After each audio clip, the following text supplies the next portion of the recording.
नमस्कार, मी लतिका महाराष्ट्र रेसिपीमध्ये मी तुमचं स्वागत करत आहे। आज तुम्हाला मी नारळाचे मोदक बनवून दाखवणार आहे, पण त्याआधी चॅनलला सबस्क्राइब करा आणि बेल आयकॉनवर क्लिक करा। तर त्यासाठी बघा कढई ठेवली गरम करायला। त्याच्यामध्ये बघा अर्धा फुलपात्र म्हशीचं घट्ट दूध असं घेतलेलं आहे आणि गॅस फास्ट होता तर मी स्लो गॅस करायचा, एकदम बारीक गॅस करायचा मीडियम। त्याच्यामध्ये अर्धा चमचा तूप टाकायचं आणि हलवायचं ह्याला जराशे। तूप आपलं चांगलं वितळून देऊया पहिलं। तूप बघा वितळलेलं आहे। आता ह्याच्यामध्ये आपल्याला दूध पावडर टाकायचे, तर तुम्हाला मी माप सांगते। एका वाटीला थोडंसं कमी दूध पावडर घेतलेली आहे। आता ह्याच्यामध्ये ती लगेच टाकून घ्यायची आणि त्याच्याबरोबर सेम मापाचं नारळाचं ही पावडर भेटते विकत दुकानामध्ये, ती टाकून घ्यायची। असा बुरा टाईपमध्ये असते बघा, ती मिक्स करून घेऊया। हे लगेच मिक्स करायचं कारण की आपल्या दूध पावडरच्या गाठी बनतात। त्याच्यामध्ये एकदम स्लो गॅस आहे। साखर गोडीप्रमाणे घ्या, कारण कधी कधी दूध पावडर गोड असते, कधी कधी गोड पण नसते। तर ही आपली साखर घरची जी मोठी साखर आहे ना, तिला मी बारीक करून घेतलेली आहे मिक्सरला। गॅस एकदम मीडियम आहे। त्याच्यामध्ये वेलची जायफळ पूड टाकायची। 3 विलायच्या बघा मी कुटून घेतलेल्या आहेत। आता हे चांगलं मिक्स करून घेऊया आपण। बघा एकदम मीडियम गॅस केलेला आहे, त्याच्यावर मी एकसारखं हलवत आलेली आहे। आणि शक्यतो तुम्ही ना नॉनस्टिकचं घ्या, म्हणजे खाली चिटकणार नाही, कारण की एकसारखं लय हात हलवून हलवून हात लय दुखतात मग। त्यामुळे ना नॉनस्टिकची कढई असेल का ना, तर त्याच्यामध्ये खाली लागत नाही आहे आणि हे लगेच होतात।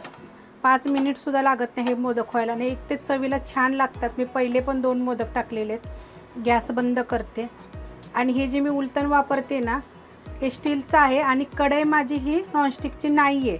तर आता हे मी काढून घेते बघा, काढून घेतले बघा प्लेटमध्ये। तर ह्याला आपल्याला थोडंसं थंड व्हायला लागणार आहे। थंड झालं की नाही मग आपण हे जे मोदक बनवायचे, थोडं हातानं मळायचं चांगलं आणि नंतर आपण हे जे मोदक बनायचे। तर किती छान झालेत बघा, आणि हे मोदक एक नंबर चवीला लागतात। तुम्ही जर जास्त प्रमाणात जर तुम्हाला जर बनवायचे असतील ना, तर तुम्ही मला कमेंट करा, मी तुम्हाला माप सांगेन। मी तुम्हाला हे सगळं थोड्या थोड्या प्रमाणात बनवून दाखवत आहे। पण हे विकतचे खाण्यापेक्षा घरचे मोदक हे एकदम छान चवदार असे एक टेस्टी लागतात। जर तुम्हाला ही मोदकाची रेसिपी आवडली ना, तर प्लीज लाईक करत जा आणि कमेंट करत जा तुम्ही, म्हणजे मला कळेल काय काय गोष्टी। तर आपण हे थोडंसं थंड होऊन देऊया। हे थंड झालं आहे बघा।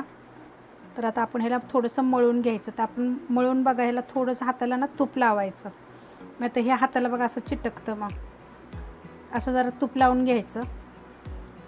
तूप लावा, तेल लावा आणि मग ह्याला मळायचं आणि ह्याला सॉफ्ट करायचं बघा। असं चांगलं मळून घ्यायचं त्याला, म्हणजे मोदक ना आपले चांगले होतात आणि दिसायला पण चांगले दिसतात। जेवढं तुम्ही मर्दून घ्याल का नाही मळून, तेवढे चांगले दिसतात बघा। तर ही मोदकाचा साचा घेतलेला आहे, त्याला आपण थोडंसं तूप लावायचं बघा, असं सगळ्या साईडनं सगळीकडून असं फिरवून लावायचं। आता हे बघा मी सगळीकडून तूप लावून घेतलेलं आहे त्याला बोटानं। आता त्याच्यावर काय करायचं माहिती आहे का, ही पिस्त्याचे काप टाकायचे बघा। असे पिस्त्याचे काप टाकायचे, म्हणजे कसं मोदक ना दिसायला चांगला दिसतो। कसं आता गणपतीला कुणाच्या घरी वगैरे गेलं ना, तर झटपट मोदक घरातल्या घरातच बनतील। तर तुम्ही करा आणि मला कमेंट करून सांगा कसे झाले। ते एक नंबर चवीला होतात बघा। मी पहिल्या पण 2 रेसिपी टाकलेल्या आहेत, त्या जुन्या रेसिपी आपल्या मोदकाच्या आहेत त्या, आणि सोप्या पद्धतीनं टाकत आहे मी की तुम्हाला पटपट व्हावं। तर बघा अशा पद्धतीनं मी आतमध्ये ना पिस्त्याचे पातळ काप करून घेतलेले आहेत, टाकलेले आहेत। तर आपण असं लावून घ्यायचं बघा त्याला, असं सगळं असं थोडं थोडंसं बघा, असं साईडचं काढायचं। असं पण करू शकतो आणि बंद करून सुद्धा बघा आपण करू शकतो, पण मी हे मला पिस्त्याचे काप टाकायचे म्हणून मी असं करते। तर तुम्ही दोन्ही पद्धतीनं केलं तरी चालेल। चांगलं दाबून घ्यायचं बघा असं,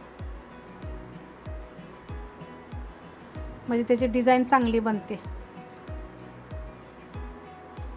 असं दाबायचं बघा। आता हे असं दाबल्यानंतर साईडनं पण निघून जातं, हे सगळं काढून घ्यायचं। हातानं पण बनतात बरं का, छोटे छोटे जरी हातानं तुम्ही जरी केले तरी चालतील, किंवा बारीक साचा आणायचा। हा माझा जास्त मोठा साचा आहे बघा, छोटे छोटे साचे पण आता भेटतात। त्याच्यामध्ये बघा हे अशी पिन असते, पिन टाकून घ्यायची नाही टाकली तरी ते चालते असं चांगलं दाबून, पण जरा जास्त असं चांगलं दाबलं ना साईडचं वगैरे तर आकार तसा असा छान निघतो बघा. तर आपण हे खालच्या साईडला पण असं दाबून घ्यायचं आतपर्यंत. ते बी पिन काढून घेते.